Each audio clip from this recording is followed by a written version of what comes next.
E, e como que você vê, por exemplo, essa questão da inflação do preço das commodities impactar o mercado interno do Brasil via, por exemplo, um preço de combustível? Qual que é a tua leitura sobre a política de preços da Petrobras? Assim, a Petrobras até então, assim, por mais... tem muito ruído na Petrobras, mas ela tem sido, cara, assim, ela tem sido correta. Os caras têm... Às vezes demora um pouco para repassar os aumentos de preço, mas eles têm repassado... mudou muito a política de preço, né? No governo Temer era praticamente toda semana que eles subiam e desciam o preço. Nos últimos tempos, às vezes já ficou 2, 3 meses sem repassar, mas, enfim, eles têm conseguido, né? E agora, inclusive... Enfim, houve um novo ruído com esse novo aumento, mas a defasagem que a gente chama em relação ao preço internacional está zerada já. Essa semana, olhei antes de ontem esse dado. Isso, a gente estava, antes do aumento, estava acho que 25% abaixo do preço internacional. E o problema é que assim, a Petrobras ela é o Brasil é autossuficiente na produção de petróleo, mas não na produção de derivados. Então, e os derivados são indexados, exatamente, são importados e indexados ao preço do petróleo. A gente manda um olhinho pior do que a gente precisa, essa é a verdade. O que a gente não é no refino, né? Na verdade, assim, a Petrobras produz óleo pesado, ela precisa importar o leve para fazer o mix e refinados também. Então, os derivados. Então, ela tem que importar esses produtos. E se ela não repassa, se ela fica tendo um prejuízo, se ela não repassa, enfim, ela acaba tendo um prejuízo gigante e isso acaba comprometendo a capacidade da empresa a fazer novos investimentos, aumentar a produção de petróleo no futuro, etc. Quando alguém fala assim, nós somos autossuficientes no petróleo, essa é uma falácia. Porque a gente é autossuficiente talvez no quantidade. Sim, mas o nosso óleo não serve porque a gente precisa. O mercado interno... A gente tem uma parte que sim, uma parte que a gente tem que trazer, não tem como. Quer dizer, tem produzindo mais, expandindo, botando o capital lá para tirar do fundo do mar no pré-sal. Aí, mas é muito caro, né? Se derruba, você olha lá o Brent, bateu o índice lá embaixo ali, você fala assim, meu Deus, a Petrobras é simples, fecha a torneira, controla a produção, regula a demanda. A oferta. E a gente tem achado novos poços, não tem, Marião?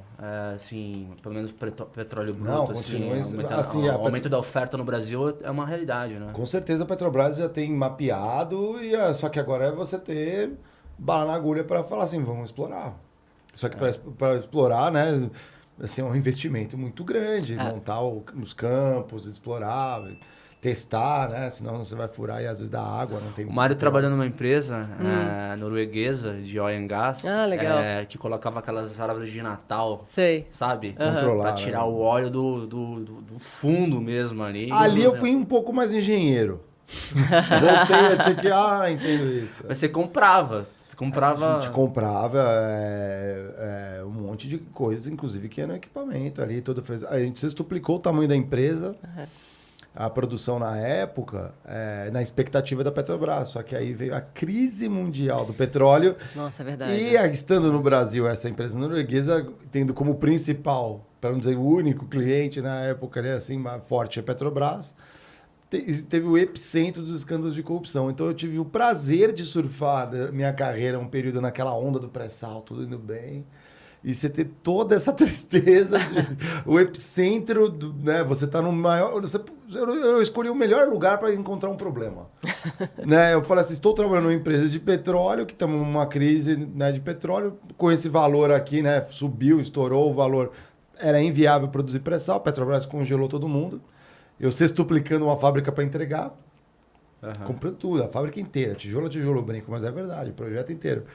E fora as outras coisas todas da empresa. E aí o curioso ali é quando você vê o escândalo de corrupção. Você fala assim, cara, agora que não vai ter projeto. Tem que realizar as entregas. Não, e aconteceu umas coisas icônicas na época, tipo Macaé era uma das cidades maior PIB per capita do país, de repente virou um deserto, assim, as moscas. É real. Assim, É tipo, real. à medida que a Petrobras secou os contratos que iam fazer com os clientes, Teve um êxodo. tipo, foi terra arrasada nas indústrias ali, Das né? ostras ali, tudo. Mas aí não é o fato... essa discussão ela sempre volta, né? Quando a gente tem capacidade de repasse, né? Aí você tem que trabalhar com janelas de repasse para você não ficar à mercê da volatilidade também, né? Tem toda uma questão ali. Mas o que eu já ouvi muito no mercado falar, Aline, é que quando é para cima, o governo repassa e a cadeia obedece. Sim. Agora, quando é para baixo, eu não sei o que acontece entre os agentes ali. O pessoal fala, é o novo normal. Não espere que vai baixar do mesmo jeito que sobe, porque a coisa não Aí funciona. vira uma inflação compulsória nesse caso? A gente brinca que é beta meio na subida e beta 2 na descida, assim, porque a elasticidade é exatamente essa. Porque quando você vai... assim, o que acontece? As distribuidoras, elas trabalham com uma margem muito apertada. Então, você olha para a distribuidora de combustível, os caras trabalham com margem 5% de margem EBITDA, 3% às vezes. Então, qualquer coisinha na margem deles já faz muita diferença. Então, eles tendem a repassar essa queda mais devagar, mas a alta os caras repassam no mesmo momento. Aí é interessante, né? Porque virou uma coisa... A nossa moeda realmente ali, você vai ter que uma hora imprimir o nosso lobinho guará de R$200, porque ele nunca vai voltar. Será que tem alguma medida força isso, esse retorno ali? Não tem estímulo de competição e tudo mais? Do petróleo? Porque para voltar na bomba ali, né? Você recuar esse preço. É só com medida do governo, talvez. É um mercado bastante competitivo até. Você tem muitos players no mercado de distribuição, né? De combustível. A questão, assim, esse repasse acaba acontecendo. Ele demora um pouquinho, mas... É que eu tenho a sensação que é meio cartelizado. Eu morei em Curitiba, era curioso ver que na véspera do feriado todo mundo...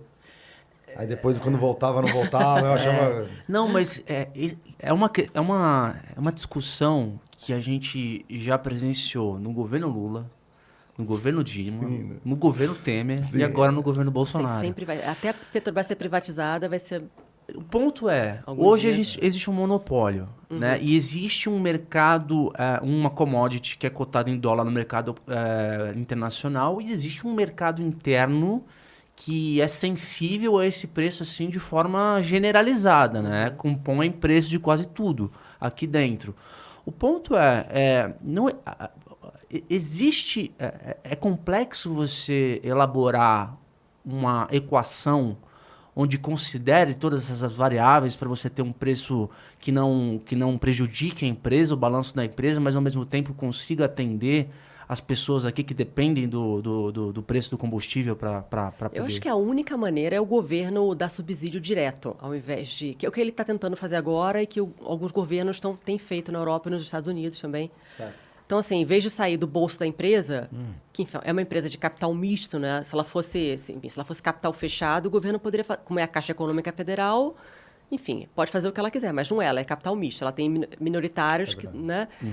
Então, a melhor maneira, na minha visão, é o governo dar um subsídio direto. Então, enfim, se o pessoal falar de vale diesel, vale gás de cozinha, esse tipo de coisa, acho que seria a melhor opção. Eu acho que eles provavelmente devem andar por esse caminho. Inclusive, é a diretriz do novo presidente da Petrobras, né? O Adriano Pires, que, enfim, acho que não foi confirmado ainda, mas já saíram notícias essa semana que o atual presidente deve sair e o Adriano deve entrar no lugar dele. Engraçado que ele soltou na mídia que o Bolsonaro prometeu pra ele que a Petrobras ia ser privatizada. Eu falei, puta, não sei se o cara ele tá falando isso só pra jogar pra torcida ou se ele é inocente e acreditar nisso. Inocente ele não é, porque ele é de mercado. De mercado. Ele é... Mas assim, o cara assim... Há bastante tempo nesse mercado. Isso aí, critiquei, a gente fala mesmo. Bolsonaro falou que me prometeu que a Petrobras ia ser privatizada. Como se privatizar a Petrobras fosse na canetada, Nossa, assim, né? Então, assim, muito tipo, difícil. eu achei uma coisa meio... Assim, meio louca. quase assim, ao ponto de né? ter que convocar plebiscito, né? Numa coisa, né? Chega nesse nível. Cara, porque é super complexo. processo, os caras estão fazendo desinvestimento agora. Não, mas aí é fatiando ela. Essa parte aqui não é atividade core. Que é o que o governo está fazendo, né? Vendendo Exatamente. refino, vendendo transmissão de gás, enfim, Isso. esses business que não são core da empresa.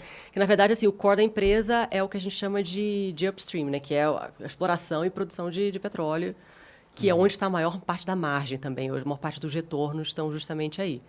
Então, faz sentido a empresa concentrar nisso. E é só olhar os movimentos da própria Petrobras ao longo do tempo. Teve uma época que ela investia em plástico. produção plástica. Ela comprou, da Suzano, inclusive, né? Uma fábrica de produção, não lembro qual plástico que era, mas um desses comuns ali, bem comoditário.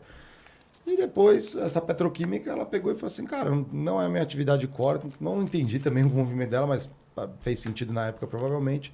E ela passou para a Braskem. Braskem comprou isso da divisão. Ela está eliminando o que não é atividade core há um bom tempo, na verdade. Aí passando para outras empresas estatais ou não, né? Mas acho que essa é minha leitura ali. O que vai afetar a gente é com o que ela vai ficar e que preço é que ela vai vender, né?